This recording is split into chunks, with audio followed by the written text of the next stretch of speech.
बार शुरू किया था, इन सभी की दिक्कत आई थी या नहीं आई थी? रात की नींद कहते हैं ना, वो चैन की नींद जो होती है ऑन रोड आ गई। सर ने मेरे को एकदम से बोला कि आज रात को तुम्हें पुणे निकलना है अपन स्टार्ट। जैसे शादी की जोड़ियाँ ऊपर से बन के आती है, लेकिन बिजनेस की जोड़ियाँ जो होती है वो विजन से, मेहनत से और त्याग से बनती है।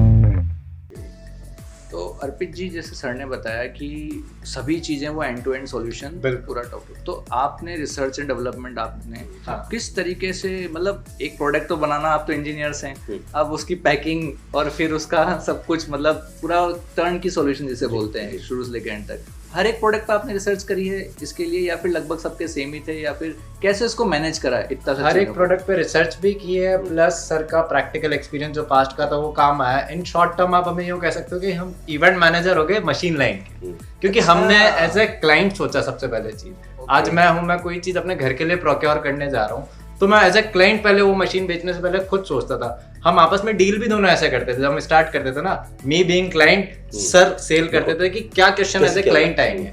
हम रात भर स्टडी करते थे, रात को 1-1 बजे तक पढ़ते थे इस चीज को लेके कि अगर हम क्लाइंट को नहीं समझ पाएंगे तो हम सेल कैसे करेंगे। प्लस सबसे बड़ी दिक्कत क्या होती है, आज मैंने कोई चीज खोल ली, मुझे रिटर्न ऑन इन्वेस्टमेंट कब मिले।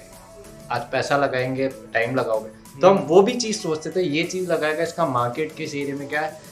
कोई भी सेल वाला पर्सन कभी भी मना नहीं करता प्रोडक्ट बेचने से, हमने मना भी किया है। रीजन बीइंग कि सर आपके यहाँ ये चीज चलती नहीं, कि सर पहला मैं ही लगाऊंगा। हम ये पूछते हैं कि सर आप पहला क्यों हो लगाने वाले, आप क्या सबसे बड़े बिजनेसमैन हो आपके एरिया के? वो मना करते थे नहीं। तो मैंने कहा आपसे बड़े बिजनेसमैन ने अभी तक वो क्यों नहीं लगाया, आप ये पता करो। मैंने कहा बात सही बोलिए, ऐसा कोई नहीं। तो हमने एज ए क्लाइंट सारी चीज सोची। तो दोस्तों, ये है खतरनाक पॉइंट कि अगर आप सर्विस दे रहे हैं और आपको मार्केट का गैप मिल जाए तो आप एक्स्ट्रा उसका कस्टमर को जितना ज़्यादा कंफर्ट कर सकते हैं। एक्चुअली पूरा ही कंफर्ट हो गया, वो कंफर्ट आपने पूरा ही उसको सब कुछ ही दे दिया, तो 100% कंफर्ट हो गया, तो आप मार्केट को चीरते हुए आगे निकल सकते हैं।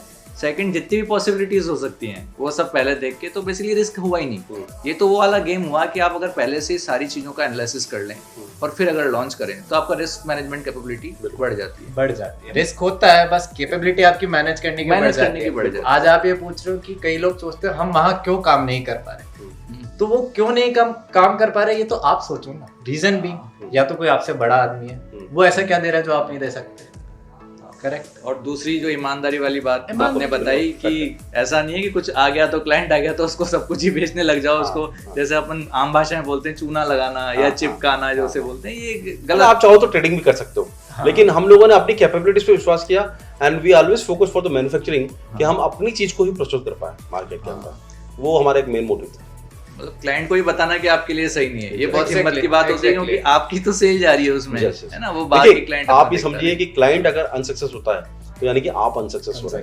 आपका एक भी प्लांट बंद होता है, यस, आप एक भी प्लांट बंद हो रहा है आपका, इसका मतलब आपके प्रोडक्ट के अंदर कुछ कमी है, या आप अपनी जो थीम थी वो क्लाइंट के अंदर आप इनपुट दे नहीं पाए उसके अंदर। तो कहीं ना कहीं जो है आपका ये ध्यान रखना चाहिए कि किसी भी क्लाइंट का अनसक्सेस आपका अनसक्सेस है, तो हमें सक्सेस के लिए क्लाइंट को सक्सेस करना जरूरी है, ये सबसे इंपॉर्टेंट है।